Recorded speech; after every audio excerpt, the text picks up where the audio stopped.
Hi class, my name is Meg Bachman, and my presentation is Hell on Earth, the Memoirs and Personal Writings from the Western Front. Few things define the futility of warfare more succinctly than the image of trench warfare during World War I.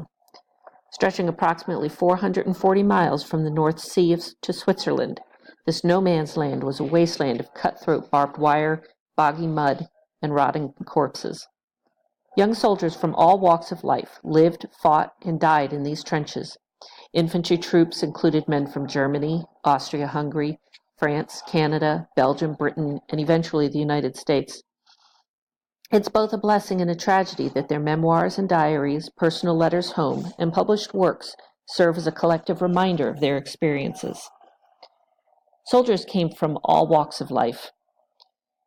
German infantrymen were likely to be conscripted in the early days of the war. At the turn of the 20th century, the New Yorker Volkszeitung was the primary newspaper for German-speaking socialists living in the United States. In 1917, at the height of the Great War, it published an anonymous narrative called A German Deserter's War Experience, the memoir of a German conscripted soldier. This German deserter was more fortunate than others.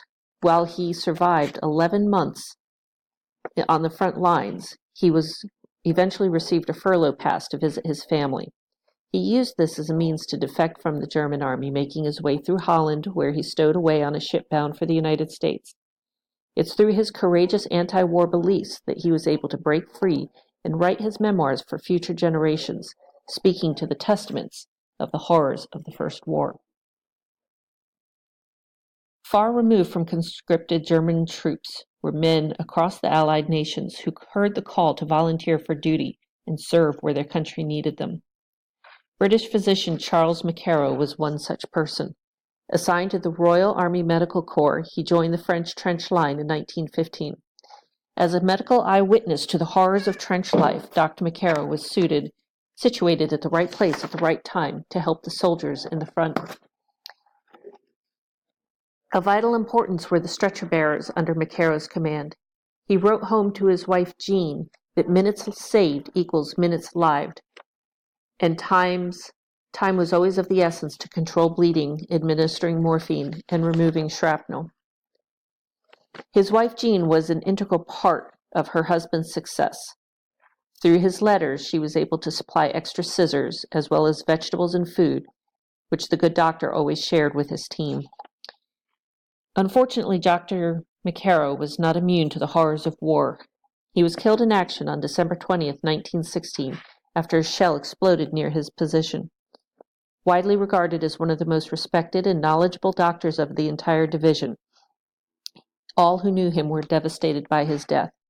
His wife, Jean, helped complete an article on trench fever her husband had been working on prior to his death, which was published posthumously in the Journal of the Royal Army Medical Corps in 1918. If some soldiers were conscripted and others volunteered out of a sense of duty, still others joined for an patriotic idealism and glorified romantic courage. Two authors, Alan Seeger and Joyce Kilmer, were among those who volunteered to serve during World War I.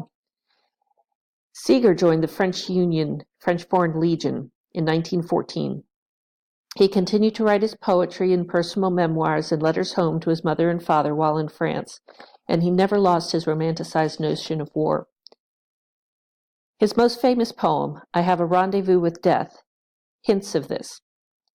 It may be he shall take my hand and lead me into his dark land, and close my eyes and quench my breath.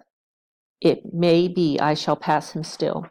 I have a rendezvous with death on some scarred slope of battered hill, when spring comes round again this year, and the first meadow flower appear. Alan Seeger was killed in action on July 4th, 1916, during a raid. He was posthumously awarded the War Cross and the Military Medallion by the French government for his bravery. Another romantic, Joyce Kilmer, enlisted not out of this idealized notion of glorious war, but to perform his duty for God and country.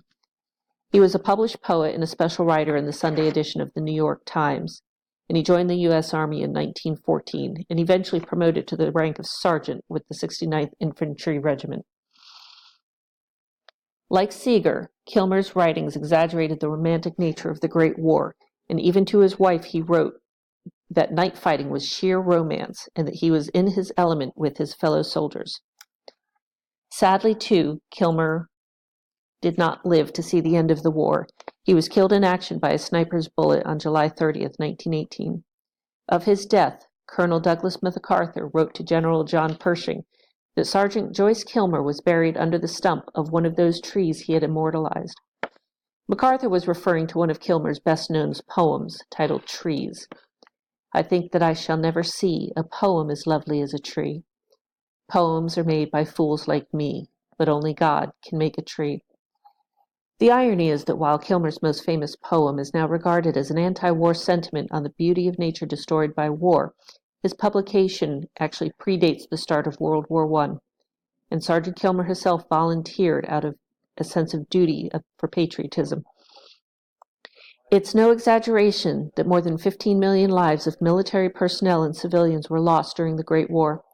Their testament of experiences serves as a window into that time and place, and their memoirs, personal diaries, private letters to loved ones back home, and even their public works serve as a reminder of their lives and deaths on the battlefield. I thank you for watching this presentation, and I hope you have a wonderful day.